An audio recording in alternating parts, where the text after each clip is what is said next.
Hello, everyone. I'm Shivani Ramlochan. Welcome to the penultimate episode of Bios and Bookmarks, powered by the NGC Bocas Lit Fest.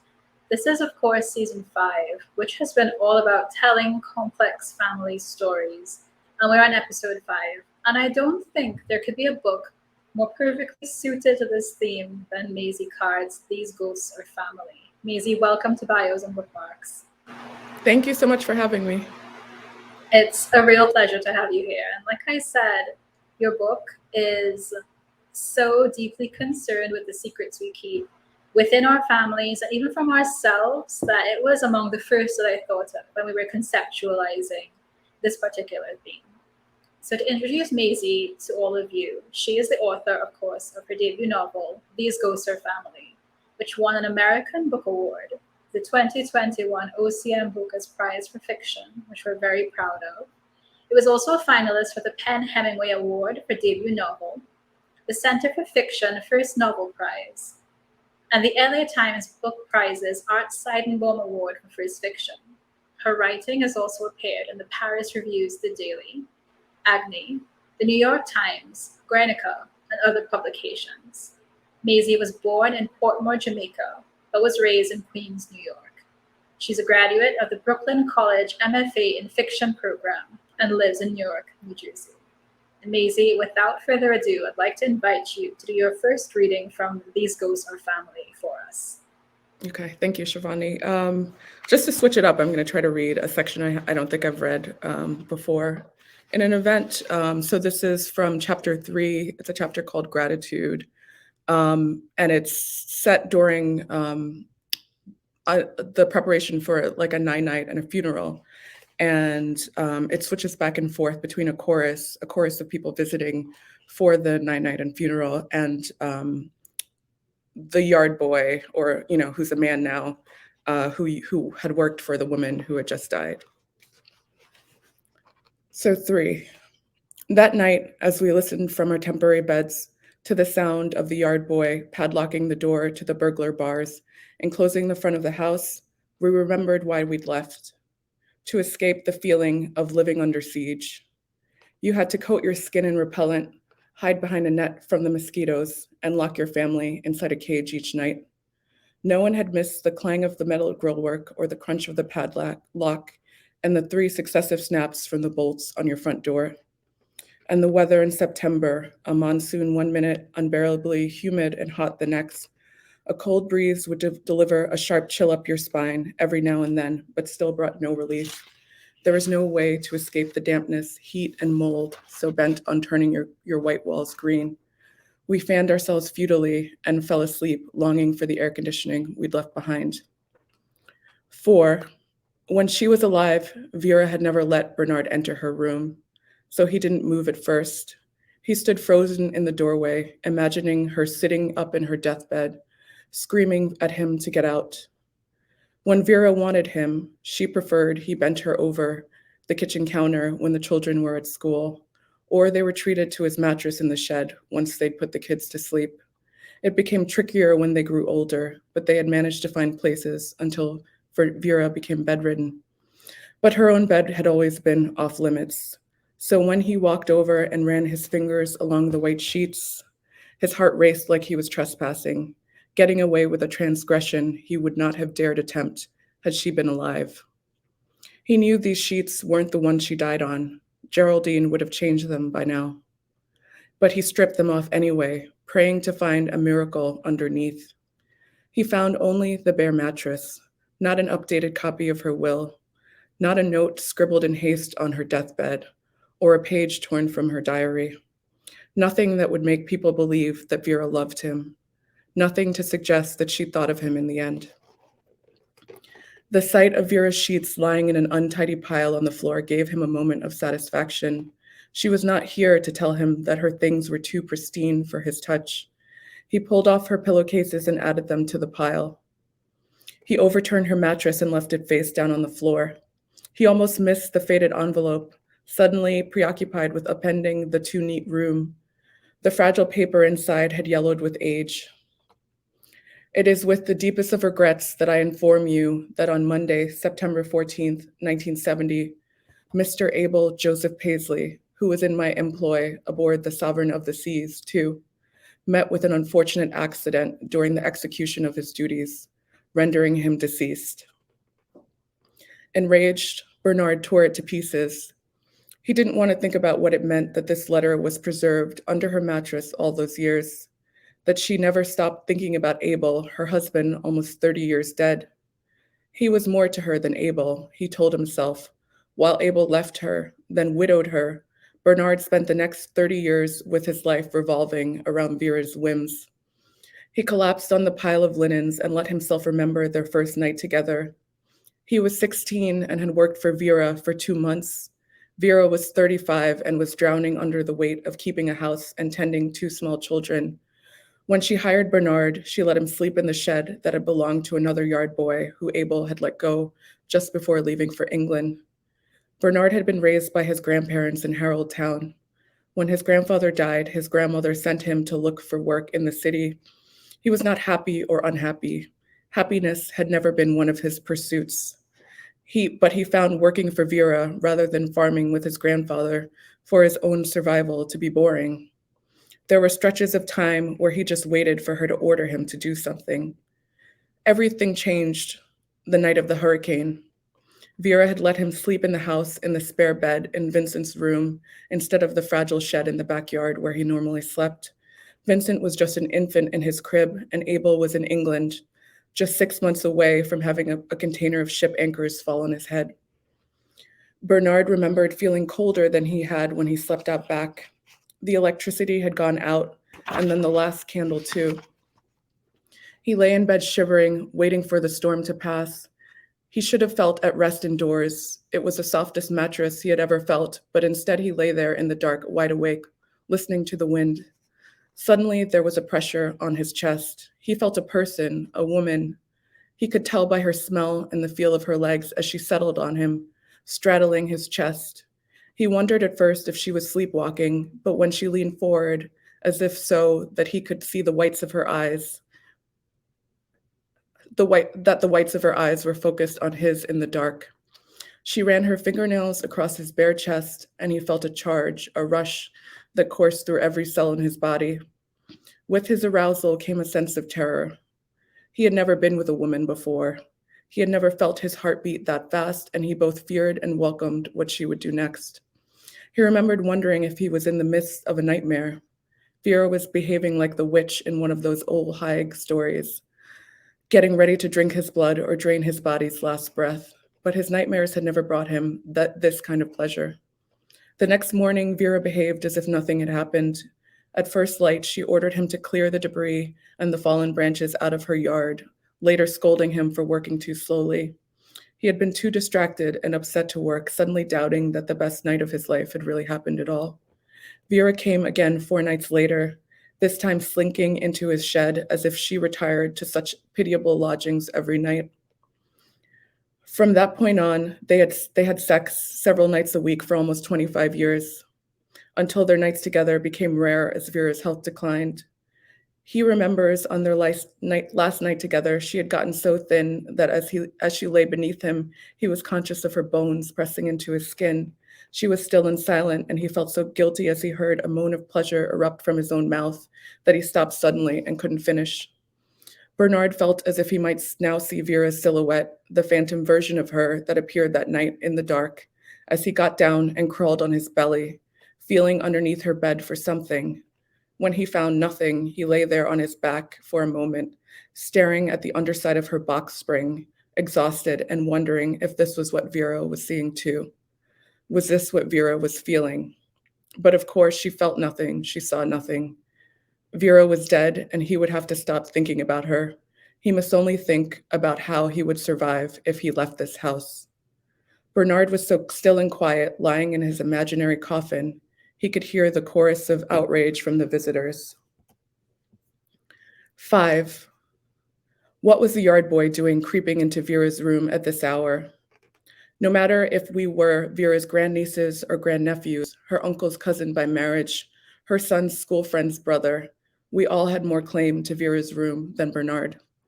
Though none of us would go near it, we cringed at the thought of the yard boy with his ashy feet and thick yellow toenails desecrating the dead woman's bed. The poor had only just begun rising up when we left, but now we could see that things would never go back to the way they were before. We didn't just have to fear that some glassy-eyed nobody would climb in one night through our windows, or that Melva in the kitchen was busy adding ground glass to all of our dinners, while Simone in the washroom was stealing her clothes and parading around her government yard, getting shit all over your going-out shoes. Remember the story of the yard boy cutting off the baby's head to spite his employer. It had done us in. That had been the last straw. We had liquidated our assets and left for the first country that would give us visas. Now we were vindicated. We were right. For who could live in this mad country where servants were so shameless that they would rifle through a dead woman's things before we'd had time to put her in the ground? So at last, we lay back and turned away in our beds. Let Vera's children deal with her uppity help. In ancient Egypt, the servants would be buried with their masters. 6. They would not understand until Bernard showed them, until he gave them proof that Vera loved him. He had to keep looking. He crawled out from underneath her bed and trained his eye on her wooden wardrobe, which was so tall it had just barely fit in her room, and in fact had left a lined scar across the ceiling where they had forced it in. Vera had bragged that it had belonged to her great-grandfather, a British lord, and had been his personal wardrobe in the master bedroom of the sugar plantation's great house.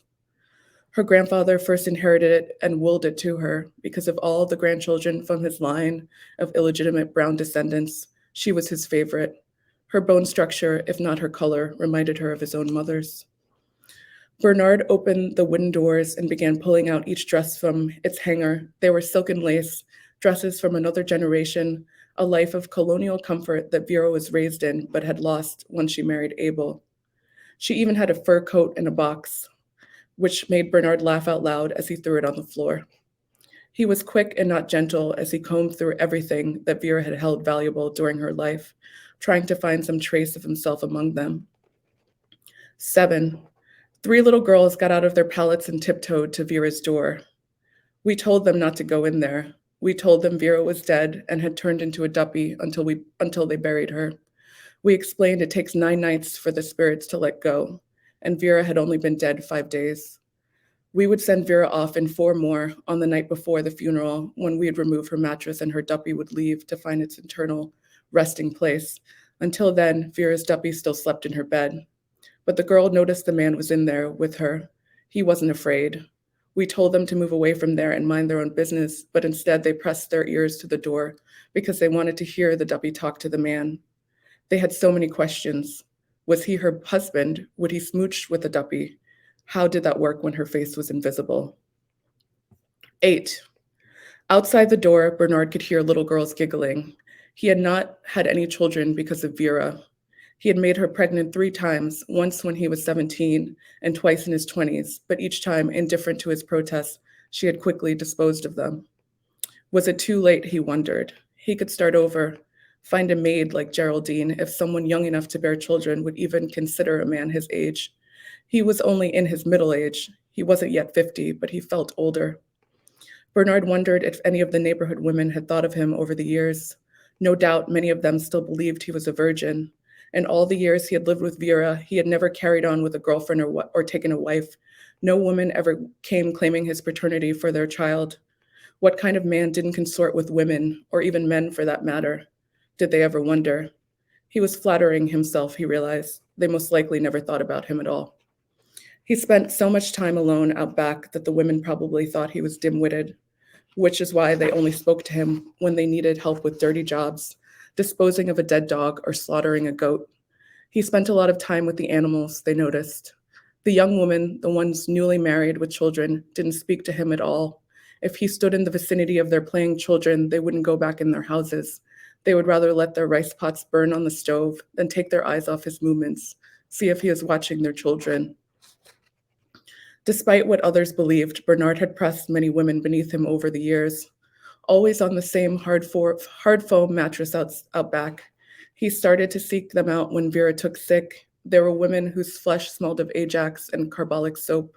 There were women whose real scent, the scent that came from the pits of their arms and the folds of fat, smelled of labor. They were women like him. Perhaps that's why he could never love them. Vera was so unlike him, so unlike them. Touching her each time made him feel transformed. He had never thought of the future. Even as he bedded the women down, he thought he was filling a temporary void. Even when Vera had technically become a senior citizen, people like her didn't age like people like me, he told himself. She would want him again. He had invested his entire future in Vera, believing that somehow their arrangement would last his entire lifetime, that somehow if he was good to her, she would give him more, that she'd at least one day let him sleep beside her in her bedroom. I'll stop there.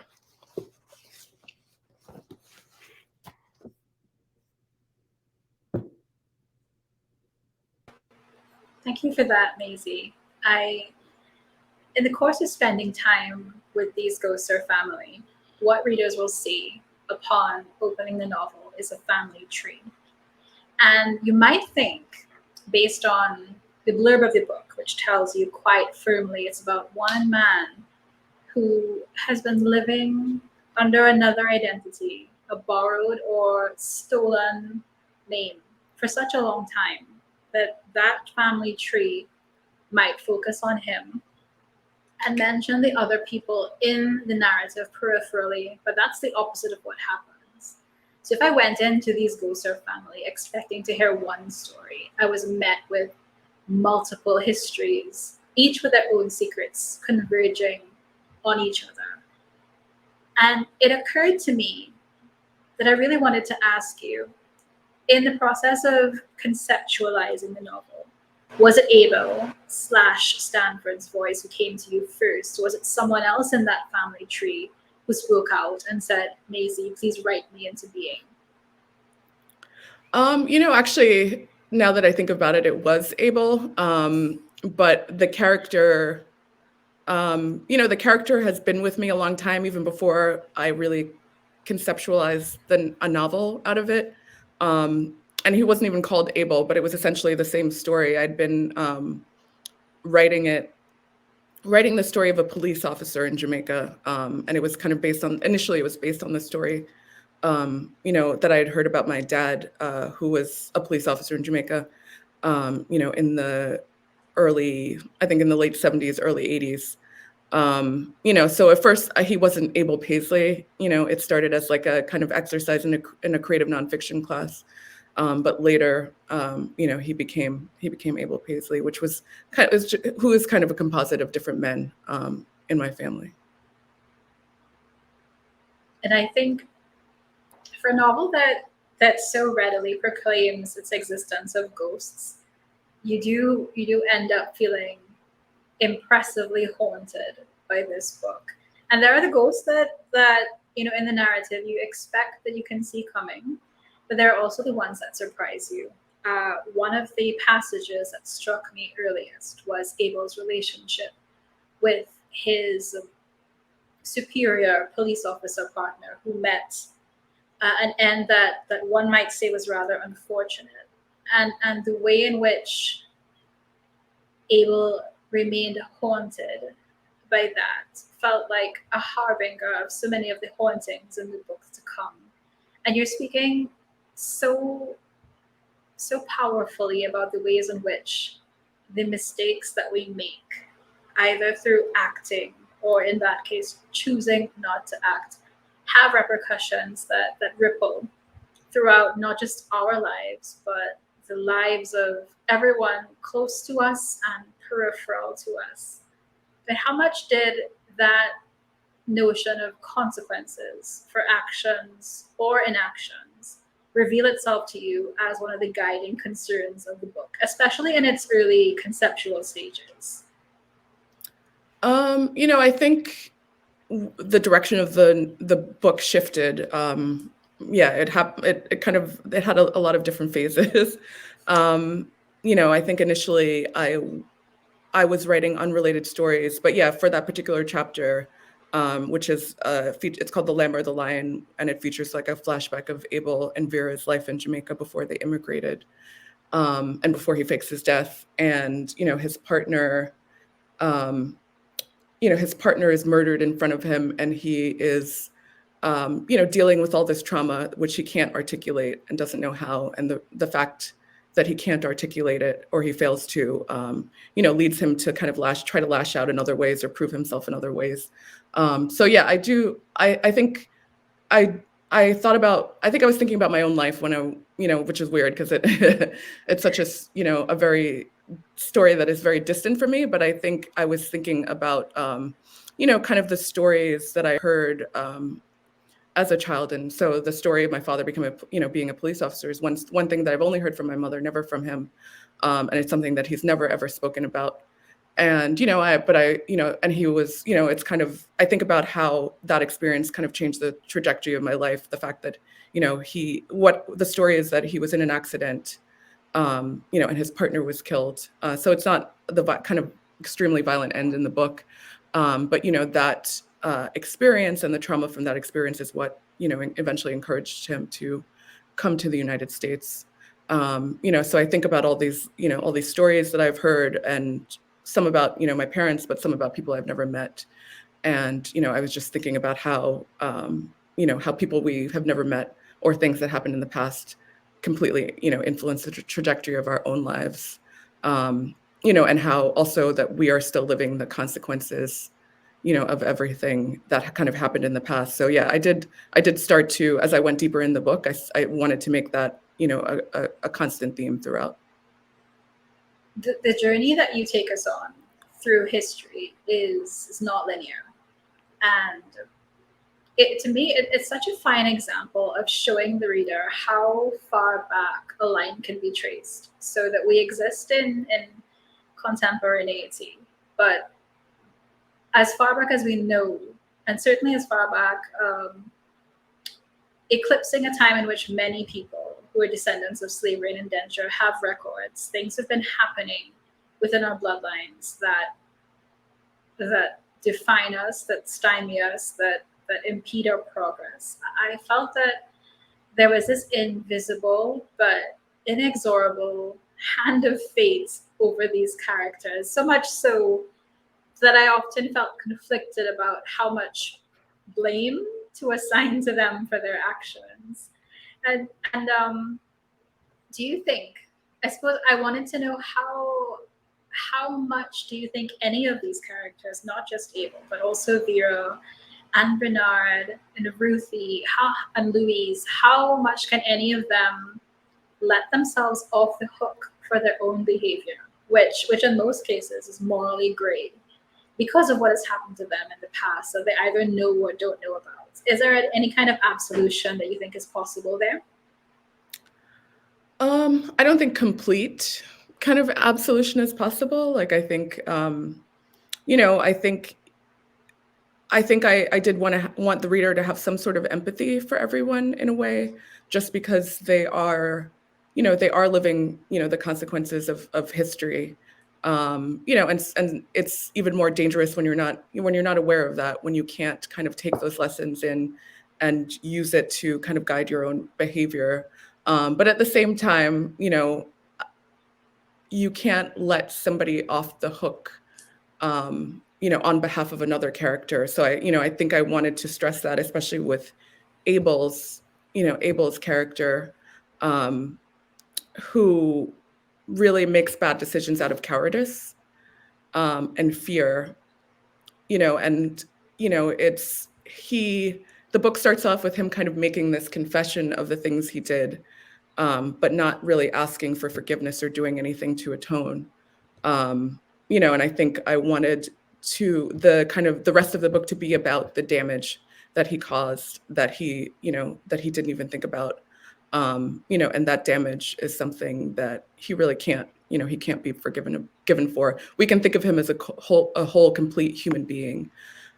who's capable, of being loved, but still also a terrible person. And I think that's the difficult thing, a family of, trying to form connections to other people. You have to come to terms with the fact that they're not going to be morally simple, like they're going to be gray, and you have to figure out what to do with them. Which is, it speaks directly to the heart of what this season has been all about. Like, can we ever untangle the thorny roots and vines and shoots of the family tree? How much do we ourselves let ourselves off the hook for our own behavior? And is there ever any cleansing of a timeline, you know, through holy or spiritual or aesthetic means? And while all the characters in these Ghosts are family do feel exactly like what you said they are, fully realized and whole human beings, I will admit that the one person I had least sympathy for, which I think might be intentional, is Harold Fowler, who is a slave owner, whose narrative the reader will meet in the novel through the form of a journal. And it has from Shara McCallum's latest book of poems to the Confessions of Franny Langton. There have been so many contemporary and profound experiences of Caribbean literature using the archive, the ledger, the journal, the documents of enslavement, and the voices of enslavers to tell us profoundly disturbing things. And I've always been curious to know in each case what has been the effects, the psychological and emotional, on summoning that cruel register, that malice and abuse and trauma. How do you contend with putting that on the page and processing it as a writer and as a person? I think that was kind of, the sections with Harold Fowler was one of the most difficult to edit. Just because I didn't want to reread those sections, and I think I really struggled with how to present it, because on one hand, I've said before, it's based on the diary of a real plantation owner, Thomas Thistlewood. And I know other Caribbean writers have based their writing somewhat on his. And the thing about it is that even though it is his personal diary, he doesn't humanize himself. Like, he doesn't hold back, or he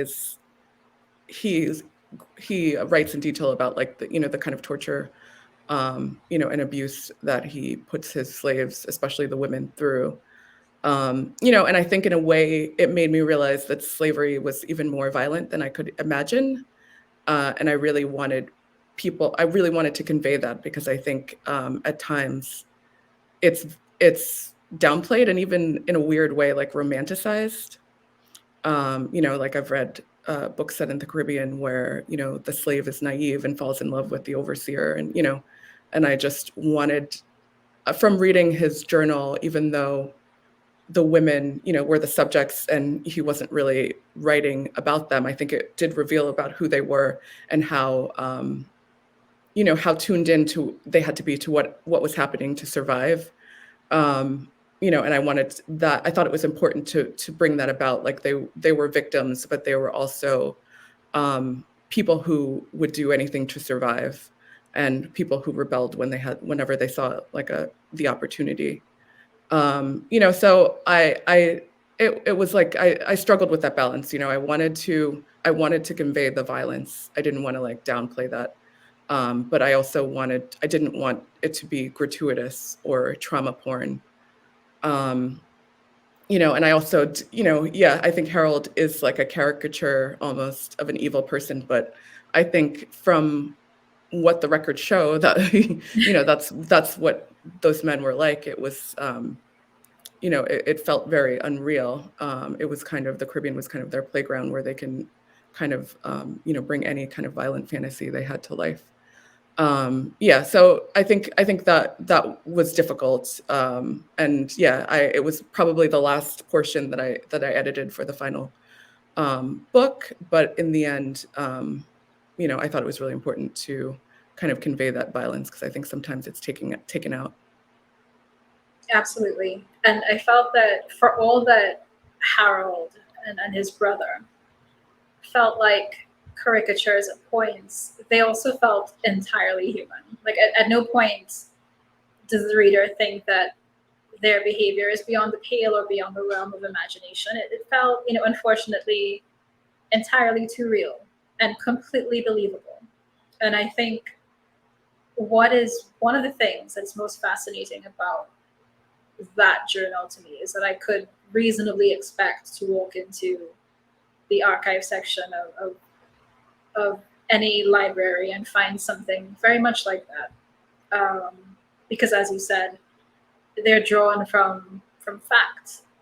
And what I found incredibly moving about that journal is how the women who are subjected to the abuse, physical, sexual, and psychological, they don't have a chance to speak. They're spoken about in passive sense by Fowler, usually to say that he's branded them or flogged them or sexually subjugated them. But I feel that you make room really convincingly to show us how they resist by what they do, by how they run away, by how they continue to defy. And then Florence's act of ultimate rebellion felt to me like a real blueprint for the ways in which women throughout these Gosser family resist and confront patriarchy and hegemony. And their dissatisfaction and anger and rage with the men in their lives. And it made me think of Florence, who's the first who begins the family tree, compared to someone like Vera, who deals with deep pain of a different sort in ways that are also fully about taking her agency into her own hands, and then resembling a woman who other women do not think much of. Did you see these parallels among the women throughout the generations, sort of at the outset of the book, or did they come together as a narrative developed on itself? I think it came together later. I think after I didn't set out to. When I started the book, as I said, I was writing about memories and stories, family stories. So I didn't set out to necessarily write about intergenerational trauma. It just kind of became a theme. And one of the things that I thought about, and I think the first sections that I had started writing were The Lamb or the Lion, and then Gratitude, and then the historical section, Ancestors, with the story, with the character of Harold Fowler. I think one thing that really stuck out to me was this kind of legacy of trauma, and I think trauma kind of became a character, and I kind of wanted to think about how it's passed down and how it manifests in every generation's life. So that's when I kind of started thinking about this metaphor, or the idea of ghosts, and ghosts as being a metaphor for trauma, and thinking about finding a different way that it's going to kind of manifest in every woman and man's life throughout the narrative. So I just more and more became less preoccupied with us having a central character and more preoccupied with the idea that trauma just is going to shape shift all throughout each of these characters' lives in one way or another. Which I think is a great point at which to talk about the narrative cohesion of the book, because of its segments, which favor one character at a time usually. In each chapter, in each section of the novel, whether we're spending time with Irene or Vera or Bernard or Abel himself, they feel fully like the architect of that scene. So much so that I almost got the impression over the course of reading the book of an intricate but also very deft puzzle of these interlocking parts, where there was far more than one character-driven novel.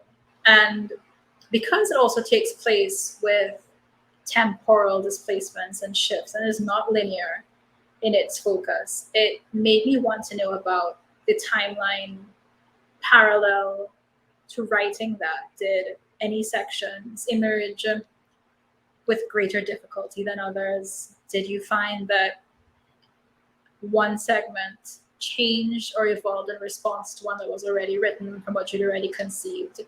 So I'm really curious about how the characters sort of locked themselves together in opposition or harmony to each other as you move from a first draft to a second draft.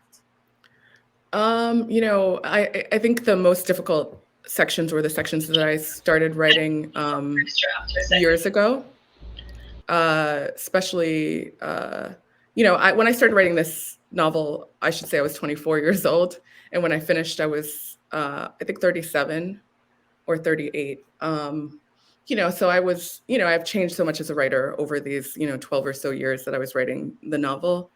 So I think I didn't know what you could do in fiction when I started writing it. So in those first, sections, I was very focused on telling one character's stories in each chapter, and it being kind of a singular narrative. And then I think as time went on, I realized like you can have multiple voices in one section. You could have a chorus. You can have different characters who all like speak in one section. So I think I wanted to, I realized later that the book is not about Abel Paisley. It's about, this family. And it's also about the experience for people who are the descendants of slaves or, people from the Caribbean, the experience of figuring out your family history. And that experience kind of shifts based on who's telling the story. You have to like kind of sort through all this family lore, and limited records, and it is like a puzzle, and so I wanted certain characters to kind of be an enigma, like the Vera character. I wanted you to get one impression of her, and then later get another impression of her through another character, and I wanted the readers to kind of live with that kind of mystery, and that kind of ambivalence towards that character. So I think, it's something. I should say, like, I think I spent kind of like 10 or 11 years on the first half of the book, and then only like 1 year on the second half of the book. And I think in that 1 year, I was more aware of what I was trying to do, and I was able to go back over everything and make different connections and shift different timelines, and also add characters. Like in the section, the lamb or the lion, initially Vera wasn't in that section. It was just told from the point of view, third person, close point of view with just Abel. And then I realized that no, I wanted to hear Vera. I wanted her to be somebody who speaks in different ways throughout the book.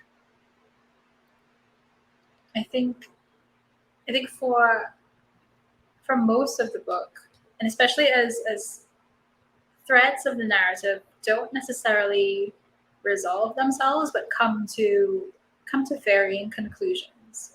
We learn that so much of this book has been about what people perceive to be their legacy, their birthright, things to which they believe they're entitled through the color of their skin, through how much they pass for white or not, through the ways in which they're born into a certain class of society, whether in Jamaica or in the Caribbean diaspora.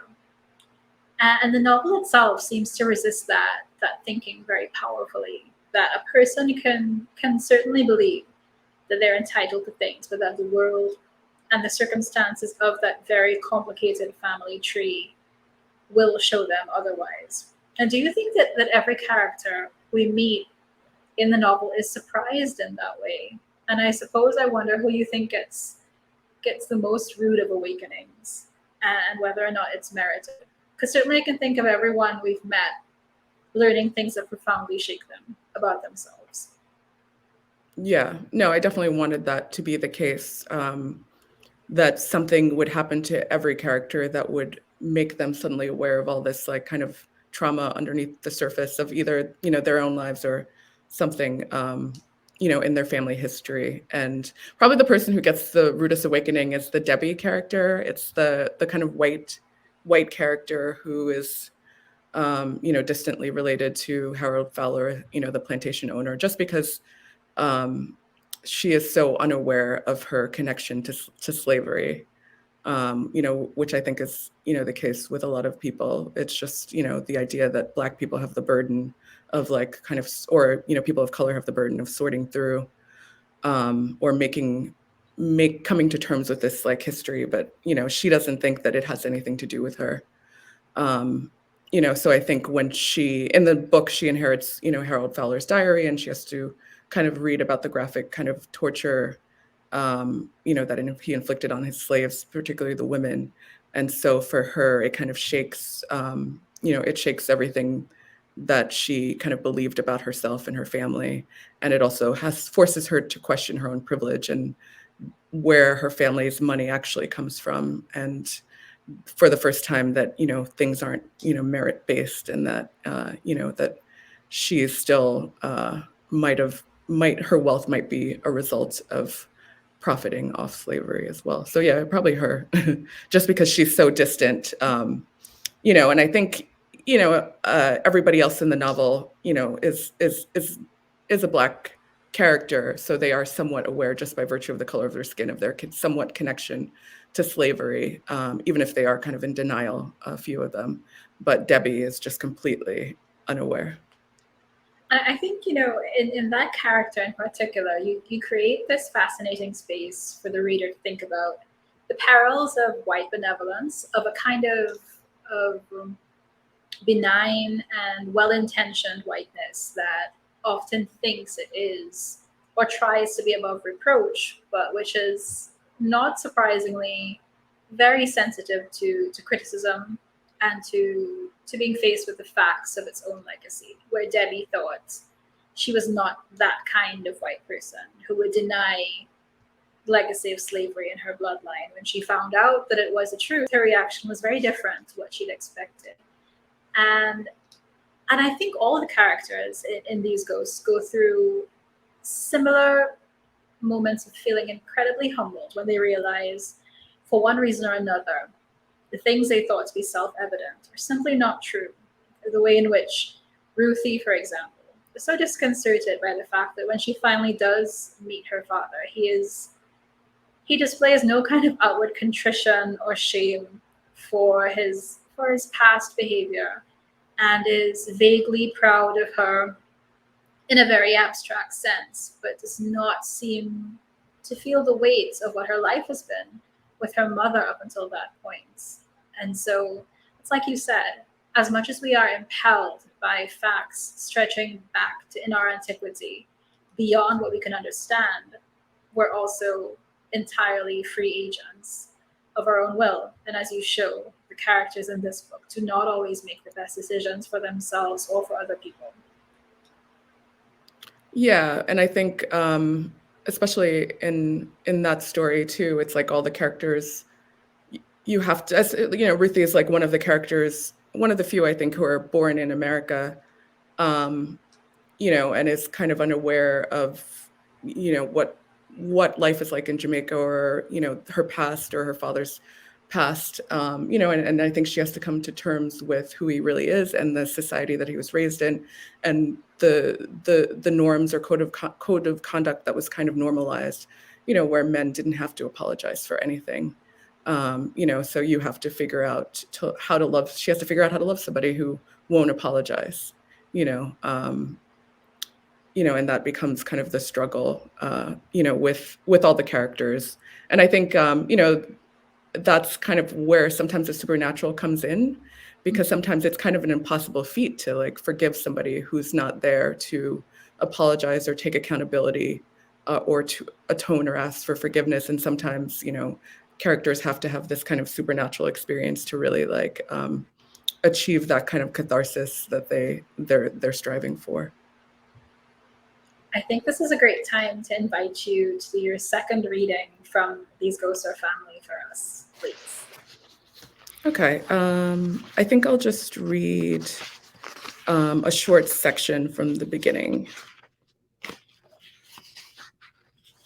And I guess actually, since we're talking about Abel, I'll just read the first couple of pages of the book, where he's starts to confess, about him faking his death. So the first chapter is called The True Death of Abel Paisley. Let's say that you are a 69-year-old Jamaican man called Stanford, or Stan for short, who once faked your own death. Though you have never used those words to describe what you did, at the time you thought of it as seizing an opportunity placed before you by God.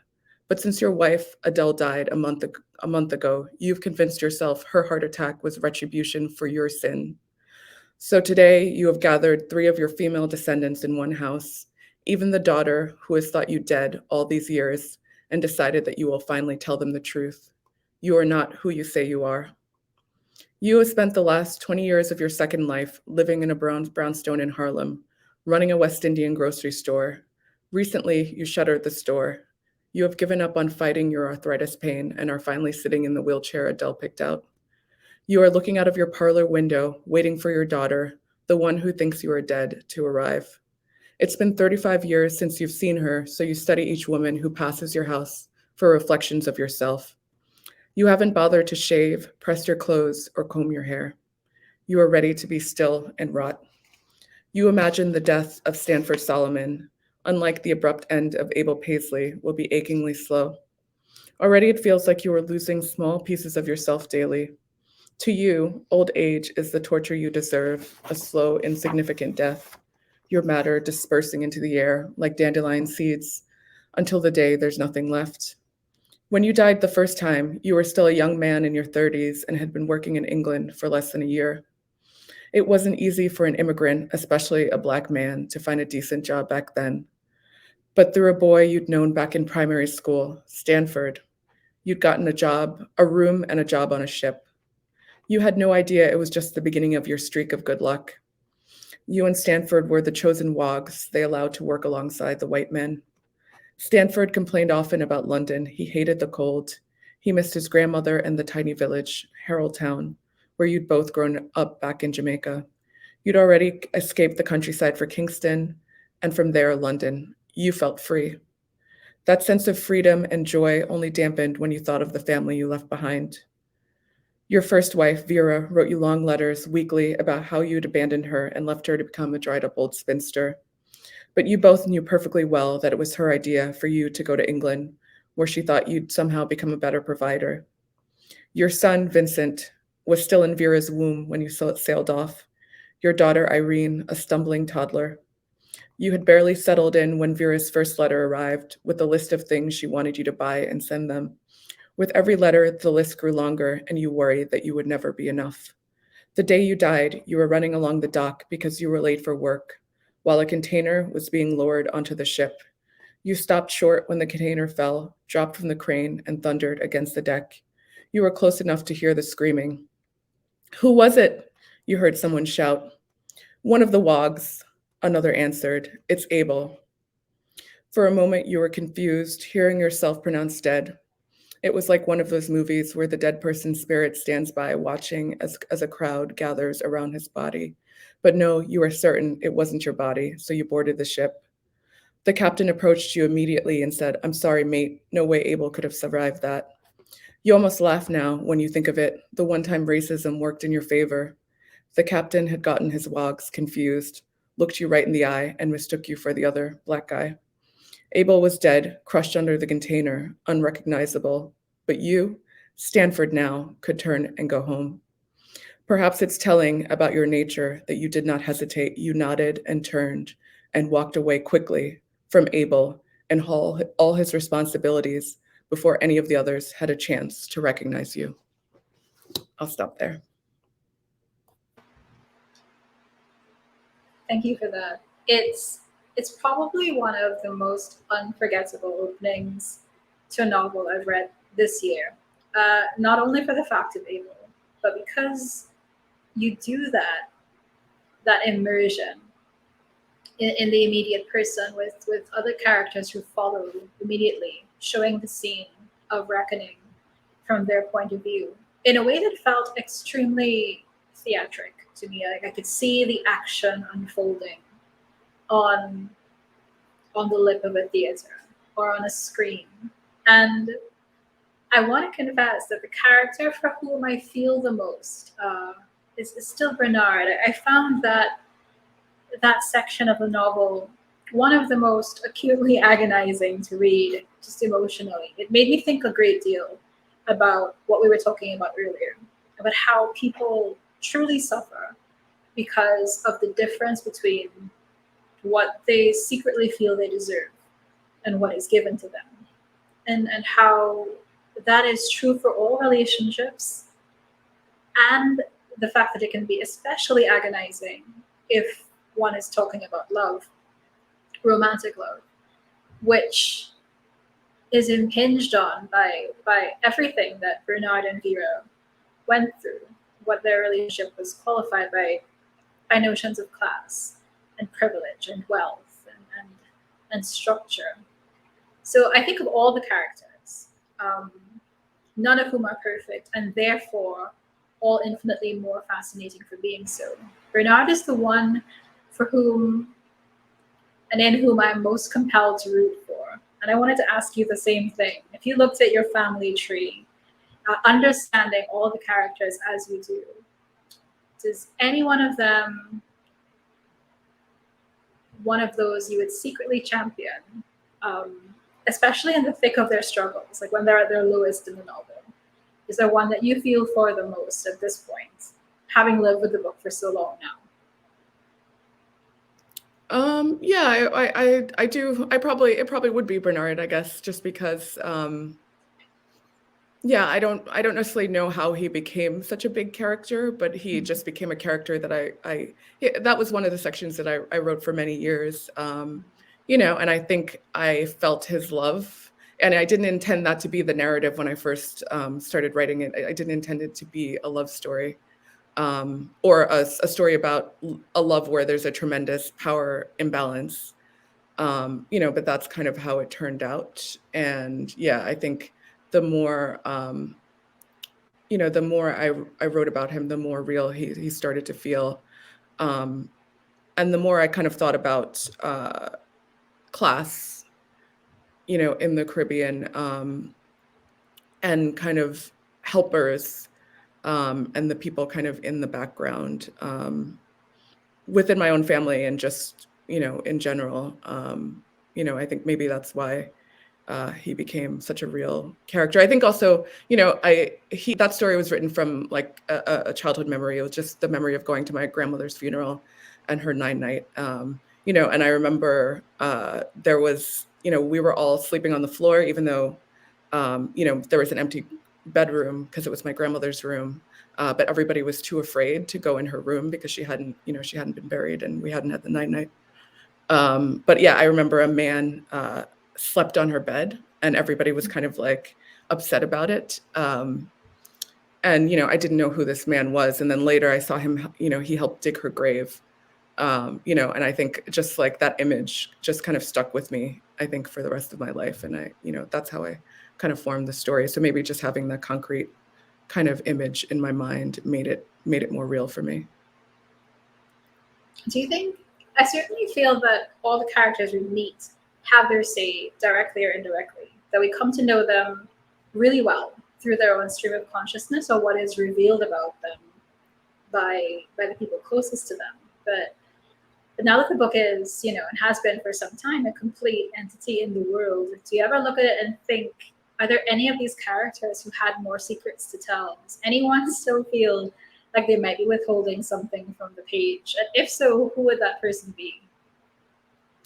Well, I think we don't get a lot of Estelle in the book. And, I think about that, whether she needs another story. I guess I kind of wanted a lot of things to be assumed with her in her situation. But yeah, I actually started writing like a whole screenplay about her with a friend, which I never finished. But yeah, I think that character, you can understand that she's in pain, and that she's somebody who's kind of internalized this intergenerational trauma and these secrets, and she's always felt that something is wrong and that she's not being told the complete truth. But we don't really get to see her, on the page in that much detail. So yeah, I think she's definitely a character who might have more to say. Yeah, I think in Estelle's case, she's as you say, one of the characters for whom more is revealed through what is not said. And certainly what we see of her through the people who both claim to love her and do not show it, and the people who claim to love her and do. I think it speaks volumes about what she's been through, and then what she in turn does to other people because of how wounded she is. I of course, Maisy, I can't let you go without asking you to play Promptly Written, which is our game for season 5 of Bios and Bookmarks. So for those of you joining us from around the world who are not familiar with the game, let me break it down for you. The premise is simple. The author walks into an elevator where the publisher and editor of her dreams are having a conversation. And the topic they're talking about is the one that Maisy, because she wants to work with them, is going to pitch them her creative project to. Maisy's topic is never open a door you can't lock again. And so the pitch can be for something in the realm of literature or film, or theater, or visual arts, anything creative. So Maisy, never open a door you can't lock again. What is your pitch? Something I have been thinking about that I don't necessarily know how to execute is to write about my experience kind of researching my actual family tree, especially, being on those DNA websites and meeting people who are kind of technically related to you, all your cousins. I actually I want to write about some of these people and to interview some of these people and kind of share their stories, but I want to do it in, a sensitive way and kind of just some of the connections or like the kind of secrets that we've kind of been able to unmask together. But yeah, that is like a fantasy project because it does open up a lot that I don't know if people want to be shared. Yeah, the actual premise of these Ghosts or Family, to some readers, I think, I would imagine, might seem outlandish or otherworldly. But for me, just learning about what the book was going to be about before I'd ever read it, something about it felt, and I don't mean this in a disparaging way, utterly Caribbean. It felt like a very familiar story that I'd heard growing up or then seen later on in my life about how people fell into identities that were not their own. And either it was deliberate and well engineered, or sometimes accidental. The whole thing of having duplicate families or triplicate families and then living out entire lives. And certainly it was mostly men who were the ones culpable of this. And so to find that in a novel felt like a remarkable confrontation of what was real, not something speculative. Yeah, I think, I think one thing that I realized when I started writing this too was just how desensitized I was to those stories and how, I'd heard these stories even within my own family of, men with secret families, and my grandfather had many secret families actually. And I think, that's writing this book was when I started to think about the pain that's associated that. Like sometimes we would say it in conversation as if it was a joke, but no, there's, a lot of pain and trauma that goes with those kind of secrets and revelations. And that's what I wanted to actually figure out a way to talk about or write about. Well, for those of you joining us who have not yet spent time with this remarkable novel, I hope that you take your chance now to do so. And these Ghosts or Family is published by Simon & Schuster. If you're in Trinidad, you can get copies of the book at Paper-Based Bookshop.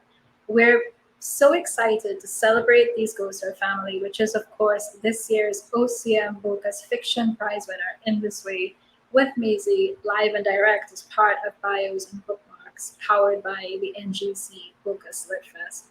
Maisy, thank you so much for being here and being part of this conversation. Thank you so much for having me. Thank you. It was a complete honor. And if, of course, you've enjoyed this program and this series, and have been a fan of Bocas Lit Fest across our 10 plus years of existence, please consider joining Friends of the Bocas Lit Fest, about which you'll see a short clip immediately following the end of this program.